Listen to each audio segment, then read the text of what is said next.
Okay, in this video, we're going to take a look at how to set up Flipgrid for the very first time, just the bare bones basic. So once you go to flipgrid.com, you're going to go to the educator sign up.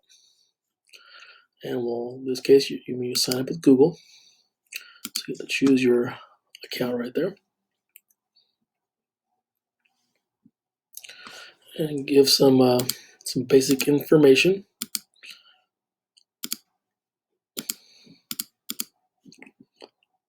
You're going to know how old I am. And click Let's Go. Alright, so we're going to go ahead and start my first grid here. I'm going to give it I'm going to call this a sample grid. And the one I always recommend people to choose here is public PLC. This is probably, for me, it's the easiest one to manage.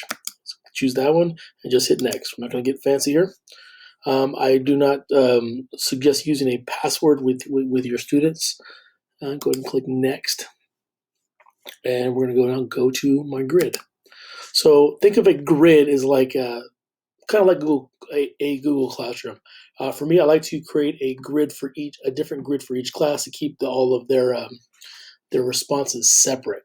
So, so I'm in this grid for my class, period, whatever. And a topic is like an assignment. Okay, where I'm going to give them a prompt for them to respond to with video. So I'm going to click Add Topic. This is a default one right here that they give you. So you can delete this, but I'm going to make a whole new one here.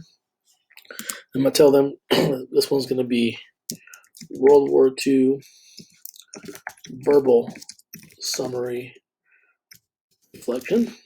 And by default, the recording time is up to 1:30, but you can make it as short as 15 seconds, as long as 5.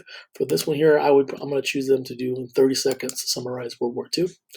And I need to put in their question or prompt right here. So I'm going to put here, in 30 seconds or less, summarize the lesson on World War II.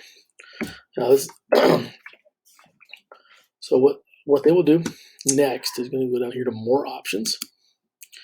You're going to scroll down. You can ignore the topic tip for right now. You ignore the attachments. The status here is something you're going to want to take a look at. So 2 things you need to look at here. Video moderation. If you turn this on, which means that when the kids go to Flipgrid, what's going to happen is that if it's moderated, you're the only one who can see the videos. They won't be able to see each other's responses. If you don't have it moderated, as kids start responding to it, they can see each other's videos. Now there are, and for this kind of assignment here where I'm having them reflect, I would have it moderated because I don't want them to see each other. So that is one thing. Another thing to take into consideration here, student replies. If I don't have it moderated, I can allow students to respond to each other. To each other's posts.